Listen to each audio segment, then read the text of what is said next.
כדי להבהיר עד היכן מגיעים שני איסורים אלו, המשיל חכם אחד את המעשה הבא.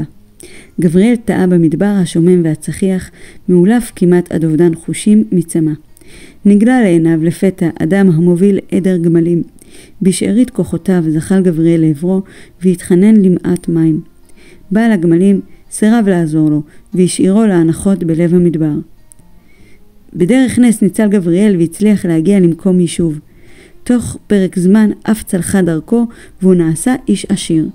יום אחד נכנס אליו מזכירו האישי והודיע לו כי בחוץ ממתין סוחר גמלים שבא לבקש ממנו הלוואה לצורך הרחבת עסקו. כאשר נכנס אותו סוחר למשרדו, הכיר גבריאל מיד את פני האיש. היה זה אותו אדם שהתאכזר אליו וסירב להושיט לו עזרה בעת מצוקתו. גבריאל חייב לתת לו את ההלוואה שהוא מבקש בלא להזכיר לו את אשר אירע במדבר.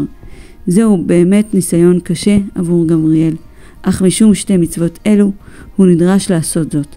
שיהיה לזכות שמירה והצלה של כל חיילי צבא הגנה לישראל וכוחות הביטחון.